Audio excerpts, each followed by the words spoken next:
Bonjour, bonsoir, bienvenue dans ce nouveau numéro dans le plateau de Parvis TV.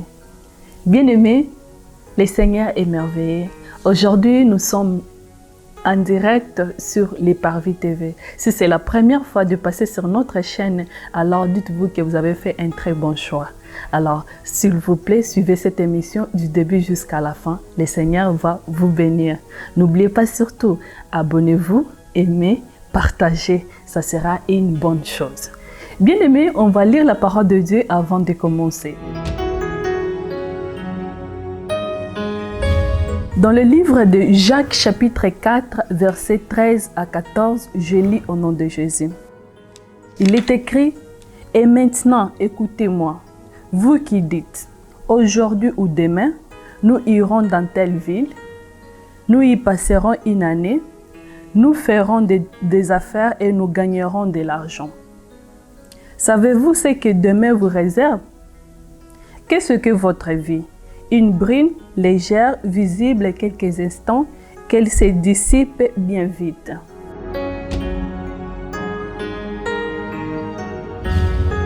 Bien-aimés dans le Seigneur, notre vie sur la terre n'est qu'un souffle, une minuscule fraction de l'éternité. Pour vivre selon la volonté de Dieu, nous devons faire le meilleur usage du temps qui nous est donné.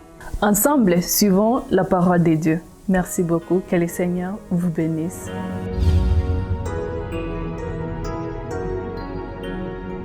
Shalom, bien-aimés dans le Seigneur, que la paix et la grâce du Seigneur soient avec tous au nom de Jésus-Christ notre Seigneur. Nous voici encore devant vous, dans vos maisons, devant vos écrans, vos téléphones. Nous voici en train de poursuivre ces séminaires que nous avons commencé il y a de cela déjà un bon bout de temps. Ces séminaires qui a pour thème la vie, le temps, le cycle et la conquête. Je tiens encore à rappeler que dans ces séminaires, il y aura deux phases. Une phase aller et puis une phase retour. Et dans la phase aller, nous allons devoir parler de la vie, du temps, du cycle et de la conquête. Et dans la phase retour, nous allons devoir parler de la conquête, du cycle, du temps et de la vie. Voilà pourquoi, bien-aimé, que l'Éternel te bénisse, toi qui as pris ton temps, toi qui prends vraiment à cœur ce programme. Et je prie dans mon cœur et dans mon esprit, je demande profondément à l'Éternel Dieu des armées et au Seigneur Jésus-Christ, notre Seigneur, de pouvoir te bénir. Que la paix du Seigneur soit avec toi et que la paix du Seigneur soit dans vos familles. Au nom de Jésus-Christ. Aujourd'hui, nous voulons bel et bien parler du temps. Oui, le temps. Ce terme, le temps, se retrouve dans plus de 7132 phrases dans la Bible. Et le mot temps lui-même est cité 23 713 fois dans la Bible. Et dans cette phase, nous voulons bien parler du temps. Et comme étant apôtre, j'aimerais vraiment rentrer dans le fondement, afin que l'on puisse comprendre pourquoi le Seigneur veut bien nous parler du temps. Oui, nous parlons tout le temps du temps par-ci, du temps par-là. On dit ici même sur la terre, les hommes ont créé beaucoup de citations par rapport au temps. Oui, le temps. Le temps a son origine, d'où, comme je l'avais dit la fois passée, comme nous sommes en train d'enseigner, j'aimerais bien aimé que tu écrives, que tu prennes note de tout ce qui va être dit, afin que cet enseignement soit bénéfique pour toi. Et si tu es en train d'écrire, écris au premier point les origines du temps. Pour parler des origines du temps, il nous faut rentrer directement ou rapidement dans le commencement, là où le Seigneur est en train de créer toutes choses. Le temps n'existait pas. Même lorsque le Seigneur créait la lumière, le temps n'existait pas. Lorsque le Seigneur est en train de séparer les eaux, le temps n'existait pas encore. Oui, il y a eu quelques 3 jours avant, dans la création, le temps n'existait pas. Et nous sommes dans le livre de Genèse, au chapitre 1er, à partir du verset 14 jusqu'au verset 19. Le temps fut créé le 4e jour. Et nous allons devoir lire. Qu'est-ce qui est écrit? Au verset 14, la Bible dit ceci. Dieu dit qu'il y ait de luminaires dans l'étendue du ciel pour séparer le jour d'avec la nuit, que ce soit des signes pour marquer les époques, les jours et les années, et qu'ils servent de luminaires dans l'étendue du ciel pour éclairer la terre. Et cela fit ainsi. Dieu fit les 2 grands luminaires le plus grand luminaire pour présider au jour et le plus petit luminaire pour présider à la nuit. Il fit aussi les étoiles. Dieu le plaça dans l'étendue du ciel pour éclairer la terre, pour présider au jour et à la nuit. Et pour séparer la lumière d'avec les ténèbres, Dieu vit que cela était bon. Ainsi, eut un soir et eut un matin. Ce fut le 4e jour. Oui. Pourquoi parlons-nous de ce que le temps a été créé au 4e jour? C'est parce que la Bible est en train d'indiquer très bien que ce 4e jour, le Seigneur a créé des luminaires et le plaça dans l'étendue du ciel pour séparer le jour d'avec la nuit. Et que ce soit des signes, que ces luminaires soient des signes qui marqueront les époques, le jour et les années. Ainsi, nous comprenons maintenant les origines du temps. Mais pourquoi le Seigneur s'est décidé de créer le temps? Pourquoi était-il important qu'il puisse commencer à compter des époques, de jours, des années? Pourquoi? Pourquoi le temps devait-il s'introduire au milieu de la création? Pourquoi le temps devait-il faire partie de la création? Là, nous allons devoir parler du rôle principal du temps. Oui, nous sommes au 2e point, le rôle principal du temps. Nous sommes dans Genèse chapitre 1, verset 14. La Bible dit, et Dieu dit, qu'il y a des luminaires dans l'étendue du ciel pour séparer le jour d'avec la nuit, que ce soit des signes pour marquer les époques, les jours et les années. Oui, que cela soit des signes. Oui, des signes. Or, ces signes placés dans les cieux, afin de nous servir ainsi à compter ou à marquer les époques, les jours et les années, ces signes qui servent ainsi aussi à séparer les jours d'avec la nuit, ont introduit dans la création ce qu'on appelle les temps. Oui, des signes qui servent à séparer les jours d'avec la nuit, qui servent à marquer les époques, les jours et les années, ont introduit dans la création ce qu'on appelle les temps. Aujourd'hui, nous avons tous accès à des agendas. Nous avons tous nos programmes. Tu planifies toute une semaine. Tu sais que lundi, à partir de 8 heures, je dois faire telle ou telle chose. Nous avons tous accès à des agendas, c'est-à-dire nous avons accès à des tierces qui deviennent des secondes. Nous avons également des secondes qui, à son tour, se regroupent en un cycle de 60 et qui deviennent une minute. Oui, et le minute entame aussi à leur tour un marathon en se regroupant en termes de 60 pour former une heure. Une heure qui prend le relais en trouvant sa provision dans les minutes afin de faire son plein pour monter l'étape suivante et tout un cycle qui s'entame afin d'atteindre son plein pour former ainsi un jour. C'est parce que lorsqu'on a 24 heures, nous avons un jour. Là, on peut parler d'un jour complet qui a 24 heures.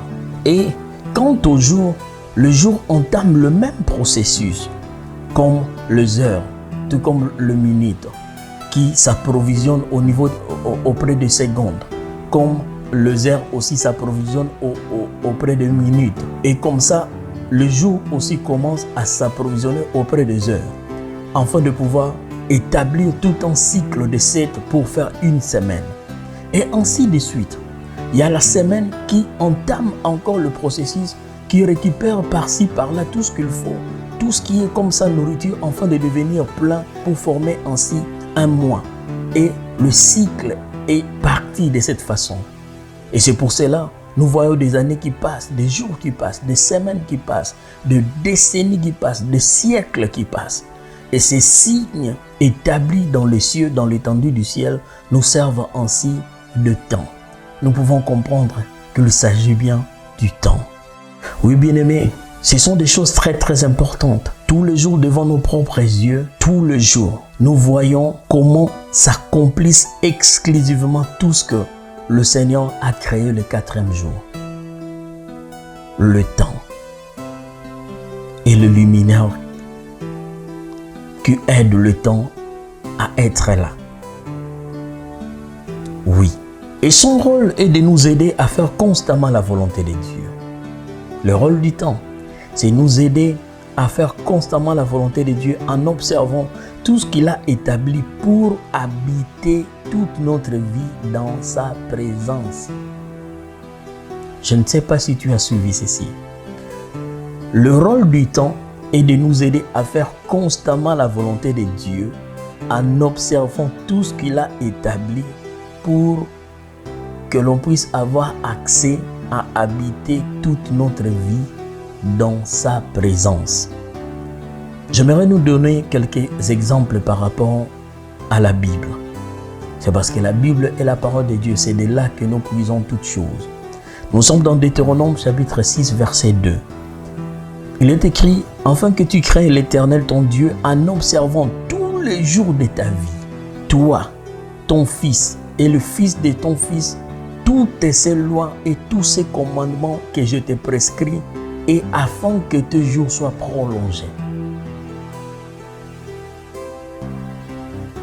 Bien, mais nous avons ici un verset qui explique profondément des choses importantes concernant le rôle du temps. Comment devons-nous faire? Qu'est-ce que nous devons faire? Et pourquoi nous avons le temps?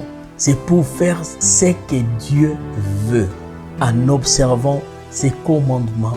Non pas seulement nous, que ce soit nos fils, que ce soit le fils de nos fils, que ce soit toute notre descendance. Le temps nous est donné afin que l'on puisse observer tout ce que le Seigneur nous a prescrit, afin que nous puissions faire ce qu'est la volonté de Dieu, et cela nous permettra de vivre toute notre vie dans la présence de Dieu. C'est grave, c'est très fort, c'est très fort. Le temps n'est pas pour toi. C'est comme nous avons dit la fois passée, tout a été créé par lui et pour lui. Même le temps est pour lui. Oui. Nous lisons dans le livre de Jérémie 11, chapitre 7. La Bible dit ceci, « Car j'ai averti vos pères, depuis le jour où je les ai fait monter du pays d'Égypte jusqu'à ce jour, je les ai avertis tout le matin en disant, écoutez ma voix. » Oh, mais ça c'est très intéressant. Pourquoi le Seigneur doit prendre-t-il ces grands soucis chaque matin d'avertir à des hommes qu'il a créés très tôt le matin et demandant à ces hommes d'écouter la voix de Dieu? En quelque sorte, ça veut dire d'observer ce que le Seigneur a prescrit, d'observer le commandement de Dieu, d'observer les paroles de Dieu, vivre avec, faire la volonté de Dieu. C'est parce que le temps nous est donné pour cela. Dès le matin, le Seigneur veut nous introduire dans la dispensation du temps afin que l'on puisse comprendre ce que nous devons faire. Car même le temps joue son rôle, c'est parce que le temps aura aussi à rendre des comptes. Oui, c'est très très important. Bien-aimé, tu dois comprendre que le temps t'est donné pour que tu fasses la volonté de Dieu. Le temps que tu as reçu aujourd'hui, le temps que tu recevras demain, le temps que tu avais toujours reçu, t'ont été donnés afin que tu vives la volonté de Dieu, afin que tu fasses complètement ce que Dieu veut. Non pas ce que tu veux, mais ce que Dieu veut. Car c'est lui qui a institué le temps. Le 4e jour, lorsqu'il plaça les luminaires dans les cieux, afin que ces luminaires séparent le jour d'avec le nuit, afin que ces luminaires marquent les époques, les années, le date, le jour, tout ce que nous voulons. Et enfin que l'on ait des calendriers, que l'on ait des agendas.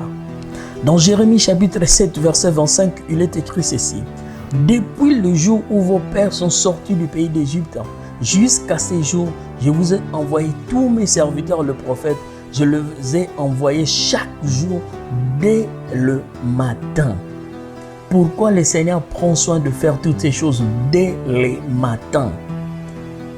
La Bible dit que chaque matin, l'Éternel Dieu renouvelle sa bonté. Donc, c'est-à-dire, tôt le matin, le Seigneur t'engage à la vie, il te donne le temps. Il te donne encore le temps.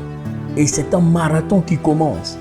Et le Seigneur, comme aujourd'hui, m'envoie. Je ne sais pas à quelle heure que tu es en train de me suivre, mais c'est pour que dès le matin, tu commences déjà à faire la volonté de Dieu. C'est pour que dès le matin, tu rentres déjà dans cette dispensation du temps, afin que même, y compris les temps, et toi, vous remplissiez votre rôle ici, dans la création, sur la terre. Mais faites très très attention à cela. Tôt le matin, tôt le matin. Le Seigneur dit, dès le matin, il vient et il dit, écoutez ma voix. Et j'aimerais encore te dire ceci, que la volonté de Dieu est toujours pour nous un gain. Vivre dans la volonté de Dieu, être dans le temps de Dieu est pour nous un gain. J'aimerais vraiment que tu comprennes le fondement du temps, afin que tu alignes ta vie par rapport à ce que le Seigneur a créé. Nous sommes dans Psaume chapitre 27, verset 4. David dit ceci, « Je demande à l'Éternel une chose que je désire ardemment. Je voudrais habiter toute ma vie dans la maison de l'Éternel pour contempler la magnificence de l'Éternel et pour admirer son temple. » Voilà un homme qui a compris l'usage du temps. Voilà quelqu'un qui a compris le rôle du temps, qui devait tout le temps être dans la présence de Dieu. Cet homme David, c'est un homme qui m'a toujours étonné. Lorsque les gens vivent en regardant des choses par rapport au monde, lui, il est là. Il se range du côté de Dieu et il voit les choses de la façon dont le Seigneur est en train de le voir. Il dit qu'il désire cela ardemment. Vivre toute sa vie, c'est-à-dire tout son temps, tout le temps de son séjour ici sur la terre, toutes les secondes, toutes les minutes, toutes les heures, toutes les semaines, tout le mois, toutes les années, toute sa vie, le temps qui représente sa vie, il veut vivre dans la présence de Dieu. Bien-aimé, c'est grave. Ces histoires, elles s'avèrent comme ça là, comme peu importantes. Mais c'est tellement grave, elles sont fondamentales. Le temps nous est donné afin que l'on puisse accomplir fidèlement ce que Dieu veut. D'ailleurs, je dirais exclusivement ce que Dieu veut. David dit encore ceci dans Psaume 23, verset 6. Il dit, oui, le bonheur et la grâce m'accompagneront tous les jours de ma vie et j'habiterai dans la maison de l'Éternel jusqu'à la fin de mes jours. La façon de David de voir les temps est totalement différente. Et c'est pendant que toi tu prends dans ton cœur l'idée de gaspiller le temps, de pouvoir faire de bêtises par rapport au temps qui t'est donné, David lui cherche à passer sa vie dans la présence de Dieu. Et il comprend que tout le jour de sa vie, s'il habite dans la maison de l'Éternel, le bonheur et la grâce l'accompagneront tous les jours. Tous les jours. Il se peut qu'il ne t'arrive pas de vivre pleinement le bonheur et la grâce du Seigneur. Ces deux choses ne t'accompagnent pas, c'est parce que tu ne disposes pas de ton temps pour celui qui te l'a donné. Essaye aujourd'hui à faire une chose. Commence aujourd'hui à disposer ton temps pour celui qui t'a donné le temps, c'est parce qu'il l'a institué. Et chaque matin, il te fait cadeau afin que tu écoutes sa voix, afin que tu fasses sa volonté, afin que tu demeures dans sa présence. Et regarde un peu si les choses ne changeront pas. Aujourd'hui, l'homme n'a même plus le temps pour soi-même. Le temps est devenu quelque chose de très bizarre. Et je crois qu'on va approfondir cela lorsqu'on va devoir parler de combats qui sont situés au milieu des temps. Et le temps n'a pas seulement de rôle à jouer par rapport à nous les hommes, mais le temps a de rôle à jouer même par rapport à tout ce que le Seigneur a introduit dans la création. Oui, c'est parce que la création tout entière rendra des comptes par rapport au temps qui lui a été donné. Même le temps lui-même rendra des comptes. Tu te demandes comment? J'aimerais un peu lire quelques textes. Et si nous allons un peu dans Psaume chapitre 19, ici, David est en train d'écrire quelque chose. Il dit, le ciel raconte la gloire de Dieu et le tendu manifeste l'œuvre de ses mains. Écoutez ceci. Il dit, le jour en instruit un autre jour. La nuit en donne connaissance à une autre nuit. Oh, je ne sais pas si tu as compris ce que je viens de lire ici. Le jour en instruit un autre jour. La nuit en donne connaissance à une autre nuit. Or, lorsqu'on parle du jour, on parle de la nuit, il y a déjà la présence du temps. Et le jour est censé raconter à l'autre jour, c'est-à-dire au jour suivant, tout ce qui s'est passé dans ce jour ici. Donc, oh, le jour d'aujourd'hui doit instruire le jour suivant. Oui, le jour que nous sommes aujourd'hui va instruire le jour suivant, c'est parce que même ces jours a vécu son jour. Et ces jours a aussi des comptes à rendre par rapport au temps qui lui a été donné. La nuit en fait de même. La nuit doit donner sa connaissance à l'autre nuit. C'est-à-dire, toutes les choses que cette nuit a dit connaître, cette nuit doit l'informer à l'autre nuit. Pourquoi? C'est parce que elles ont ces grands travail à faire et des comptes à rendre par rapport au temps. David poursuit ceci, il dit, ce n'est pas un langage, ce ne sont pas de paroles dont le son ne soit point entendu. Leur retentissement parcourt toute la terre. Leurs accents vont aux extrémités du monde, où il a dressé une tente pour le soleil. Bien-aimé, le verbe parcourir, c'est un verbe de mouvement qui se produit par rapport au temps.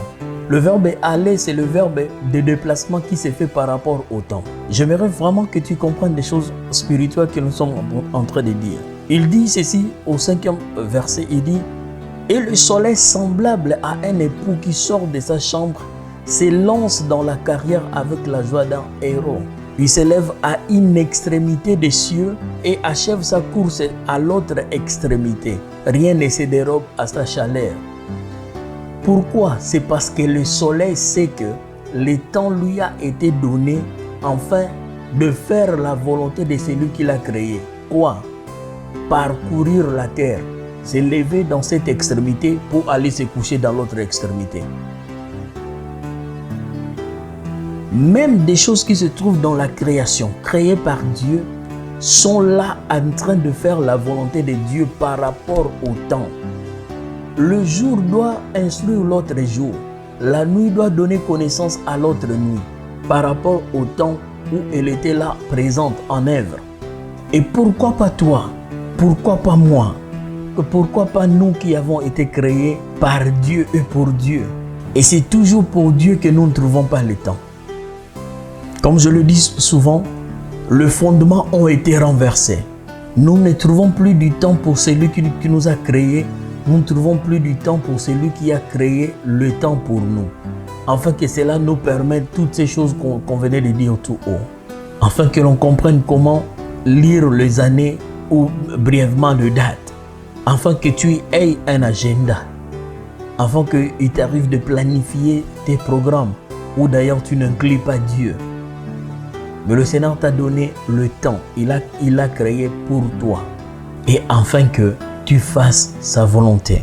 Aujourd'hui, nous sommes en train d'introduire les choses sur le fondement du temps et nous allons poursuivre cela. Notez maintenant le point 3, le temps par rapport à l'homme et sa prédestination. Oui, l'homme, aujourd'hui, avant que l'homme ne naisse ici sur la terre, le Seigneur le prédestine à quelque chose. L'homme reçoit de la part du Seigneur une mission. Et j'aimerais dire ceci, que par rapport à la prédestination, le temps peut être défini de cette façon-ci. C'est la période où l'on vit sur terre, c'est-à-dire la période où nous sommes dans notre chair. Bien-aimé, cela veut dire que lorsque l'homme naît, l'homme fait son entrée dans le temps. Et lorsque l'homme meurt, l'homme sort du temps et il entre dans le domaine de l'éternité. Et dans l'éternité, il n'y a pas de temps. Oui, c'est pour cela que j'aimerais dire ceci, qu'il est totalement impératif pour tout homme de pouvoir accomplir la mission pour laquelle il a été prédestiné. La mission pour laquelle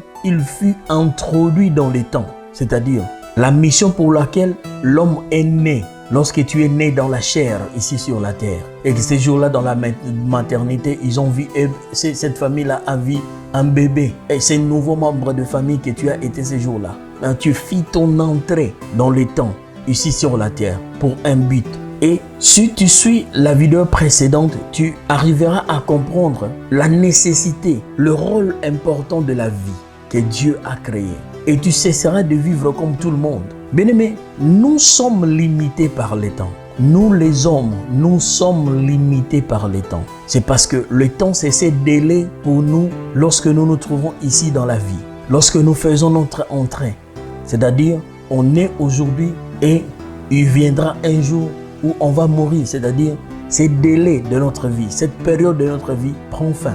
Et c'est avec beaucoup de rigueur beaucoup d'attention, beaucoup de vigilance, que tu dois prendre soin de ces temps qui t'a été donné. Tu dois veiller sur chaque seconde de ta vie, chaque minute, chaque heure, chaque jour, chaque semaine, chaque mois, chaque année. Regarde les choses qui t'entourent, qui te font perdre du temps. Regarde les activités qui te font perdre du temps. Il ne t'arrive même pas à faire des choses les plus importantes que tu devais faire. Et lorsqu'on commence à se poser des questions qu'il faut dans la vie, du genre comprendre sa mission, c'est comme il y a quelques jours passés, j'ai rencontré une personne qui m'avait tellement posé des questions, c'est parce que cette personne avait ces profonds soucis de comprendre sa mission ici sur la terre. Et je dis à cette personne, rares sont les personnes qui se posent cette question.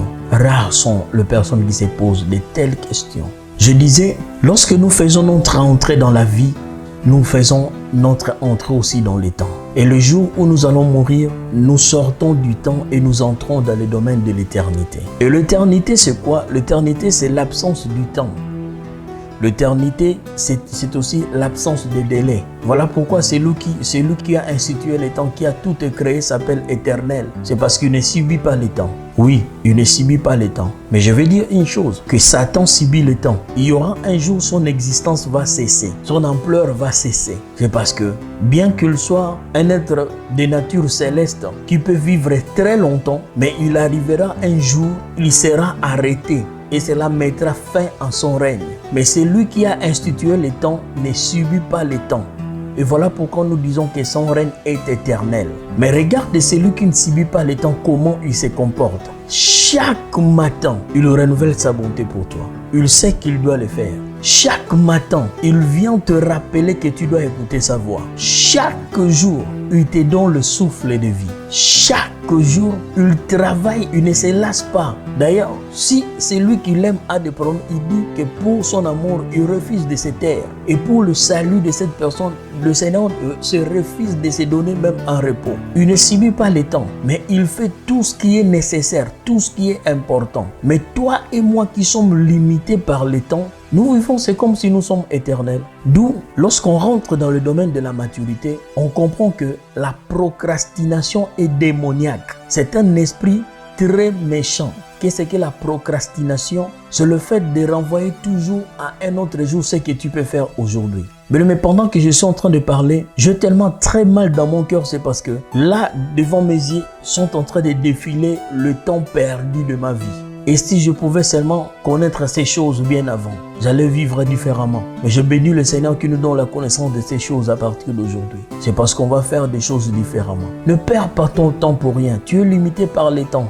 Tu n'es pas éternel. Tu es limité par les temps. Fais par-dessus tout ce qui est important et surtout la volonté de Dieu. Toi qui écris, tu écris le point 4.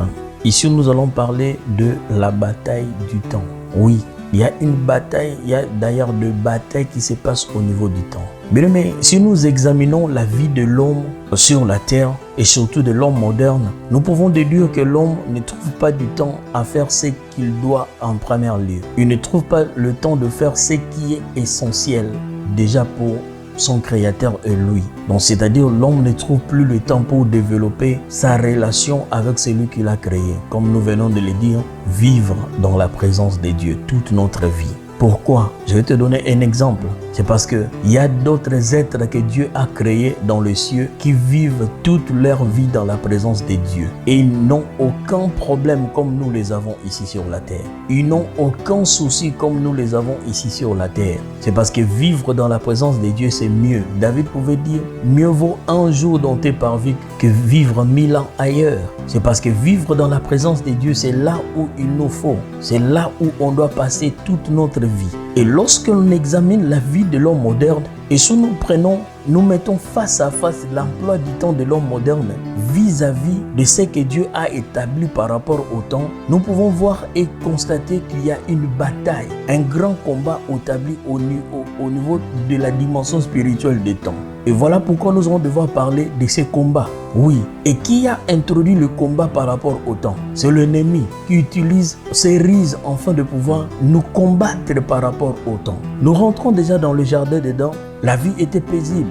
Il y avait Adam et Ève qui vivaient paisiblement. Et lorsque l'ennemi s'introduit dans leur vie, dans Genèse chapitre 3, dans ces moments-là, juste à ces moments où ils ont donné leurs oreilles à l'ennemi et tout a basculé. Le temps a chaviré. Le parcours de l'homme a chaviré par rapport au temps. L'homme qui devait rester avec Dieu, comme nous l'avons dit, que chaque soir Dieu venait rendre visite à Adam et Ève. Mais dans Genèse chapitre 3, lorsque Dieu vint dans le jardin, Adam n'était pas là. Il s'est caché. Ève n'était pas là non plus.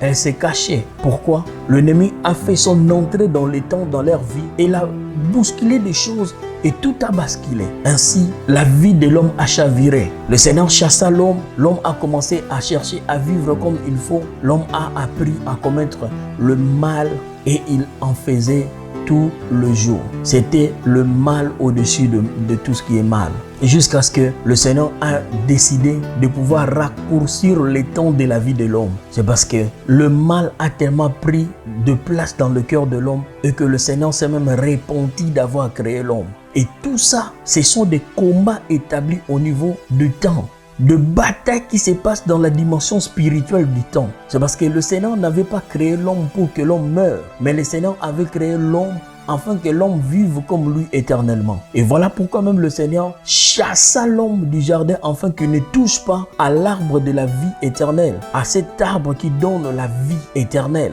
C'est parce que connaissant le mal et le bien, bien que l'homme soit tout le temps attiré vers le mal, essaie un peu de penser avec tout le mal qu'il y a dans le cœur de l'homme et qu'il soit donné à l'homme de vivre éternellement. Quelle catastrophe! Et le Seigneur s'est décidé de raccourcir le temps de la vie de l'homme. Et l'ennemi a compris qu'il a fallu attaquer l'homme par rapport au temps. C'est parce que l'homme est l'image et la ressemblance de Dieu. Tout comme la Bible dit que l'homme a été créé pour la gloire de Dieu. Et lorsque l'ennemi voit l'homme vivre longtemps, l'ennemi craint que l'homme peut faire tout ce qui est à la gloire de Dieu. C'est parce que c'est pour cela que l'homme a été créé. Il devait passer toute sa vie en faisant tout ce qui donne gloire à Dieu. L'ennemi s'est décidé d'attaquer le temps. Il a commencé à attaquer le temps des hommes. Il y a de batailles établies au niveau du temps, dans sa dimension spirituelle. Et l'ennemi utilise à chaque fois de ruse. La ruse a tenu dans le jardin d'Éden et il continue à faire autant.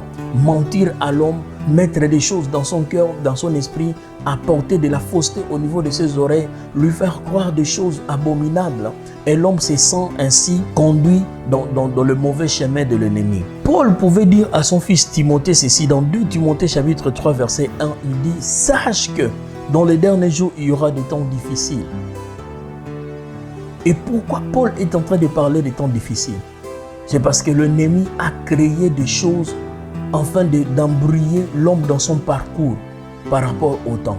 Et l'homme a commencé à manifester des attitudes qui ne rendent plus gloire à Dieu, des comportements, de manières qui n'honorent pas, qui ne glorifient pas Dieu. Et Paul s'est donné beaucoup de peine à citer plusieurs fois des choses qui ne devaient pas faire partie de la vie de l'homme, qui ne devaient pas faire partie surtout de nous qui sommes nés en Jésus. Des choses comme quoi?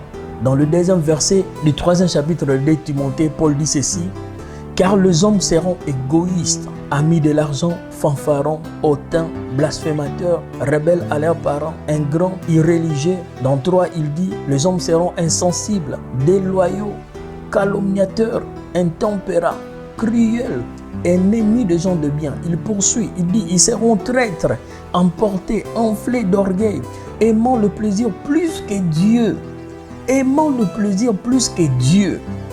Dans 5, il dit ayant l'apparence de la piété. Ces hommes-là, ayant l'apparence de la piété, mais régnant ce qui en fait la force. Et Paul dit à Timothée, éloigne-toi de ces hommes. Éloigne-toi de ces hommes. Ces hommes qui ont reçu de flèches de l'ennemi, qui ont reçu le ruse de l'ennemi dans leur vie. Et leur temps a été attaqué. Et ils passent leur vie à commettre de telles choses. Et Paul appelle cela des temps difficiles. Et nous passons de temps difficiles, c'est parce que nous vivons maintenant dans le temps où ces choses se manifestent de plus en plus. Le temps a connu des batailles. Le temps a connu des choses abominables. L'ennemi s'est introduit dans le temps afin de bousiller à l'homme la vie qui lui a été donnée. Enfin, de faire perdre à l'homme le temps où il devait faire le bien. Il y a des choses qui m'étonnent souvent. Tu vas voir des gens reconnaître la bonté d'une personne lorsque cette personne meurt. Et tu vois dans l'hypocrisie, il dit ceci: il était ici, je n'ai même pas pris le temps de le côtoyer. Un tel est décédé, je n'ai même pas su lui dire combien je l'aimais. Cet homme était ici. Dommage que nous n'avons pas profité de la grâce que le Seigneur a mise en lui. Telle ou telle personne était ici. Combien j'aurais dû profiter de son savoir. C'est comme un jour une personne qui me disait: nous avons vécu avec toi dans une même maison. Je ne sais même pas comment est-ce que je ne me suis pas donné la peine d'apprendre à jouer à la guitare. Le temps. L'ennemi attaque le temps. Il ne faut pas que tu aies du temps à faire ce qui est important. Il ne faut pas à tout prix que tu aies du temps à faire ce qui est essentiel. C'est parce que si tu arrives à trouver du temps à faire ce qui est bon, cela va glorifier Dieu. De bataille au niveau du temps. Paul dit encore à Timothée, il dit dans 2 Timothée 4 verset 3, il dit: car il viendra un temps où les hommes ne supporteront pas la saine doctrine. Il fallait même que l'ennemi attaque des choses spirituelles qui peuvent conduire les hommes vers leur créateur. L'ennemi ne veut pas que tu aies du temps dans la présence de Dieu. Il faut à tout prix qu'il t'empêche que tu n'aies pas du temps de vivre totalement dans la présence de Dieu. Paul dit ceci, que les hommes ne supporteront plus la saine doctrine, mais ayant la démangeaison d'entendre des choses agréables, ils se donneront une foule de docteurs selon leurs propres désirs.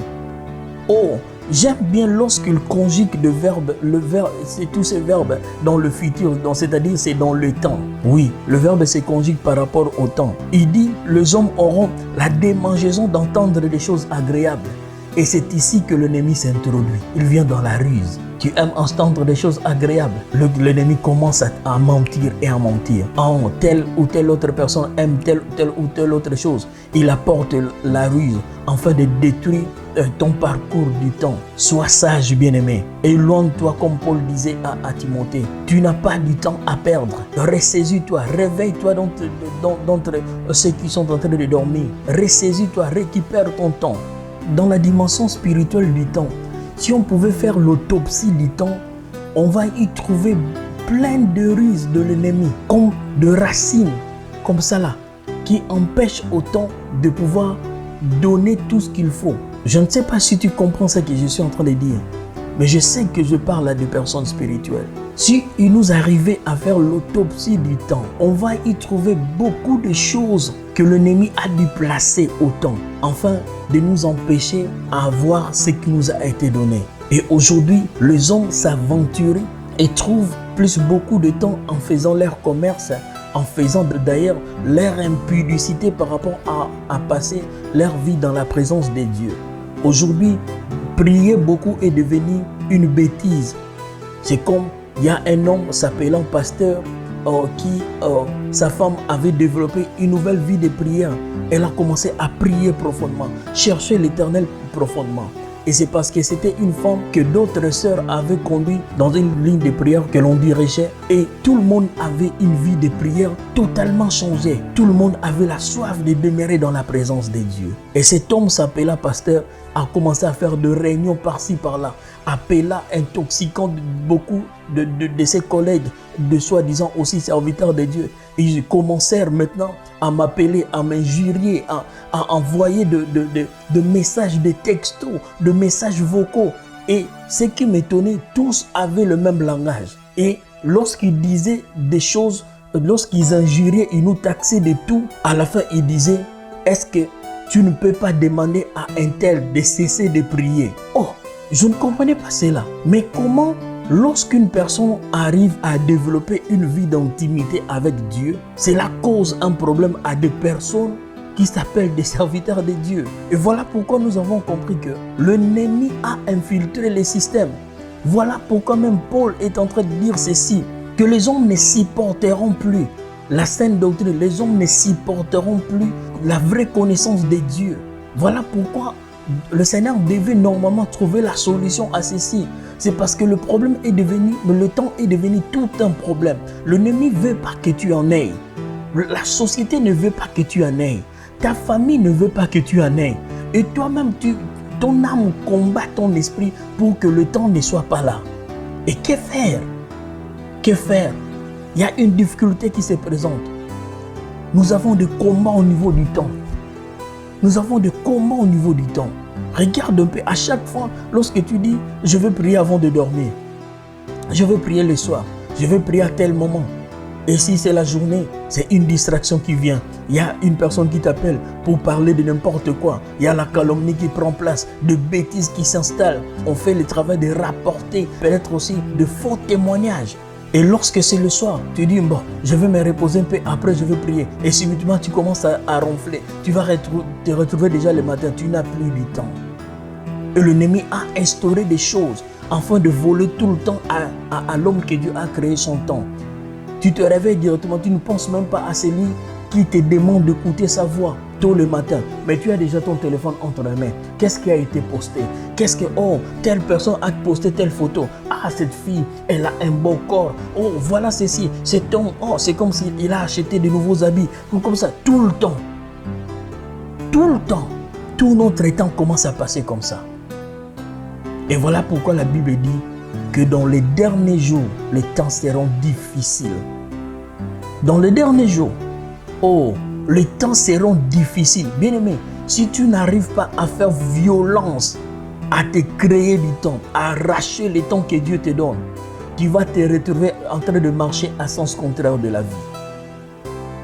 Fais très très attention à cela. L'ennemi a placé tout ce qu'il faut. Il a sorti des choses afin de t'embrouiller. Il a sorti des choses. Il y a des personnes qui passent des journées entières devant des séries télévisées. Il y a des personnes qui passent toute leur vie dans Instagram. Toute leur vie en faisant le charlot dans TikTok. L'ennemi a... Oh my God. Ça choque tellement. C'est tellement triste de voir ce qui se passe. Tu vas voir une personne qui prie tellement, qui avait une vie de prière, une vie promettante de prière, lorsqu'elle n'avait pas de téléphone, elle n'avait pas de moyens de s'en acheter. Lorsque seulement elle a maintenant le moyen de se procurer un bon téléphone, là c'est toute sa nudité qui commence à partir, circuler toute la terre, et se déshabille, elle reste nue dans des photos, portant de petites culottes, des choses un peu bizarres. On n'a plus le temps à se focaliser, à redevenir la personne qu'on a été il y a de cela quelques temps ici passé. Nous n'avons plus du temps pour celui qui nous a créés. Et ça, c'est catastrophique. Ça, c'est un problème sérieux. Ça, c'est un problème sérieux. Il y a des batailles qui se passent au niveau du temps. Et voilà même, Timothée a récit de Paul ceci dans 1 Timothée 4, verset 1 jusqu'à 2. La Bible dit ceci, mais l'Esprit dit expressement que dans le dernier jour, quelques-uns abandonneront la foi. Abandonneront la foi. Le Seigneur Jésus pouvait dire, est-ce que trouverai-je encore la foi sur la terre? Dans les derniers jours, quelques-uns abandonneront la foi. L'ennemi a établi la séduction au niveau très élevé, afin que l'homme n'ait pas du temps. La Bible poursuit, disant ceci, pour s'attacher à des esprits séducteurs. Oui, tout ça, ce sont des esprits séducteurs que l'ennemi a introduits dans notre temps. Quelques-uns abandonneront la foi pour s'attacher à des esprits séducteurs, à des doctrines des démons, par l'hypocrisie des faux docteurs portant la marque de la flétrissure dans leur propre conscience. Ceux qui fabriquent ces choses, ces enfants du monde des ténèbres qui mettent en place toute leur intelligence afin de fabriquer ces choses, savent très bien l'endroit où ils sont en train de conduire le peuple de Dieu, les hommes que Dieu a créés. Veux-tu toujours rester aveugle par rapport à tout ça? Veux-tu donner tout ton temps par rapport à ces personnes qui s'enrichissent pendant que toi tu t'appauvris? Tu t'appauvris spirituellement. Tu t'appauvris. Tu es dépouillé de tout. Tu es dépouillé de ton intégrité, dépouillé de ta droiture, dépouillé de ta sainteté, dépouillé même de ta vie avec Dieu. Jusqu'à quand laisseras-tu l'ennemi de tout te prendre et tu n'as plus rien? Tu n'as rien du tout. Regarde-toi. Tu n'as rien du tout. Tu te réveilles le matin déjà, très tôt le matin, 4 heures du matin, tu dois sortir pour aller travailler. Tu es là, tu somnoles dans les transports. Tu es là en train de dormir, en train de ronfler. Tu dois arriver à tout prix à 6 heures du travail aussi très loin. Arriver là-bas, un esclave qui doit courir par-ci et par-là. Et tu rentres. Directement, tu entres dans les téléphones. le téléphone te prend toute ta soirée. Parfois, tu n'as même plus le temps de parler ni à ton mari, ni à ta femme, ni à tes enfants, ni aux gens de ta famille. Tu es là tout le temps, tout le temps, tout le temps. Quand est-ce que tu vas parler à Dieu? Tu n'as plus aucun temps. Que vas-tu faire? La solution, c'est Dieu. La solution, c'est le Saint-Esprit. Et je te demanderai une chose, bien-aimé. Fais violence. Fais violence. Sinon, tu vas risquer de te retrouver ici, resté lors de l'enlèvement, et tu te retrouves dans la grande tribulation. Et après, tu te retrouves en enfer. Fais violence. La solution, c'est Dieu. C'est Jésus. C'est le Saint-Esprit. Je te demande encore, fais violence. Aujourd'hui, nous allons nous arrêter par là. Mais j'aimerais que tu pries avec moi. C'est tellement sérieux cette bataille par rapport au temps. J'aimerais que tu prennes cela au sérieux. J'aimerais vraiment que tu pries. Tu dois faire violence, tu dois arracher ton temps. Et sinon, tu vas te retrouver comme ça là.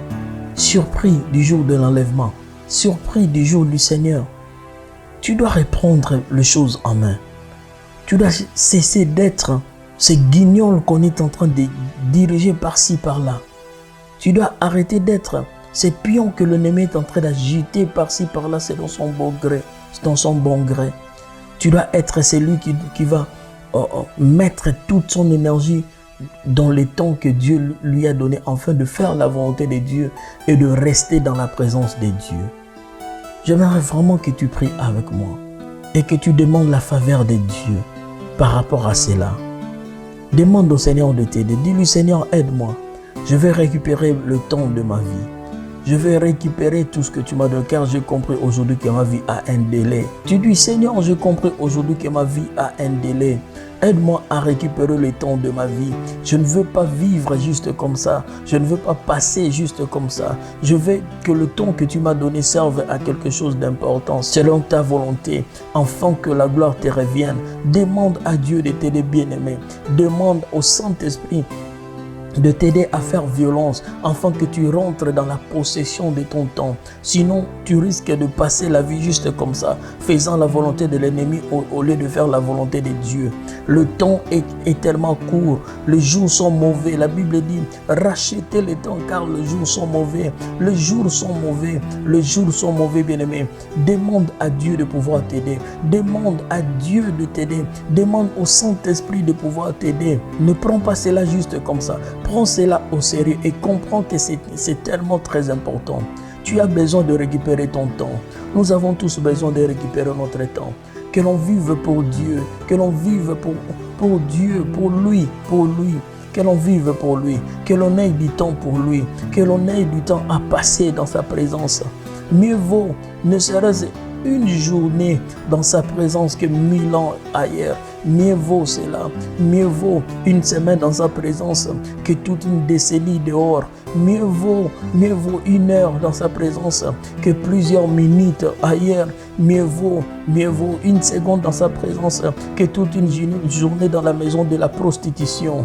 Demande-lui de faveur. Que le Saint-Esprit t'aide. Que le Saint-Esprit nous aide. Saint-Esprit, aide-nous. Aide-nous. Chasse loin de nous l'esprit de la procrastination. Chasse loin de nous l'esprit de la légèreté. Que l'on prenne le temps au sérieux. Car c'est très important. Ce n'est pas pour rien que le Seigneur nous a donné cela. Saint-Esprit, aide-nous au nom puissant de Jésus-Christ. Aide-nous, aide-nous, Saint-Esprit. Aide-nous, Saint-Esprit. Aide-nous. Aide-nous, Saint-Esprit. Aide-nous, Saint-Esprit. Eh bien, mais commence à reconsidérer tes voies. Commence à reconsidérer tes voies. Toi qui n'as pas encore eu le temps. Oui, il y a des personnes qui disent, vous servez l'Éternel. Lorsque notre temps sera là, nous aussi, nous allons nous convertir. Oui, bien-aimé, aujourd'hui, le temps est déjà là. La Bible dit, aujourd'hui, si vous entendez sa voix, n'endurcissez pas vos cœurs. Le temps est là pour toi aujourd'hui. Prends la décision, je vais te conduire à recevoir le Christ Jésus dans ta vie. Voilà pourquoi tu vas devoir prier après moi. Tu vas répéter ces phrases. Tu dis, Seigneur, merci pour ta parole. Merci pour le temps que tu me donnes. Merci pour ces temps de la visitation. Je prends cela en considération et je vais te donner toute ma vie. Je confesse de ma bouche que tu es Seigneur, oh Jésus. Et je crois dans mon cœur que Dieu t'a ressuscité de mort. Et je crois de tout mon cœur que je suis sauvé. Oui, je suis sauvé. Et désormais, tous mes temps, je vais le passer dans ta présence. Je vais passer plus de temps avec toi, Jésus, que passer du temps ailleurs. Je vais passer plus du temps dans la présence de Dieu que passer du temps dans la débauche. Je vais passer plus du temps avec toi afin que ma vie serve à quelque chose. Seigneur, aie pitié de moi. Aie pitié de moi de tous mes temps perdus. Aie pitié de moi et aujourd'hui je vais t'appartenir pour toujours. Je désirerai vivre tous mes jours dans ta présence au nom puissant du Seigneur Jésus-Christ. Oui, bien-aimé, je vais prier pour toi. Seigneur, accorde ta faveur dans la vie de tous qui sont venus vers toi, de tous qui ont pris la décision, de tous qui ont compris la notion du temps. N'abandonne personne et sois celui qui va nous aider à nous servir précieusement le temps que tu nous donnes. Au nom puissant du Seigneur Jésus-Christ, nous te le demandons. Amen. Bien-aimés, soyez bénis. Nous allons devoir continuer avec ces programmes de ce séminaire. Que la paix et la grâce du Seigneur soient votre partage. Je vous dis au revoir et shalom.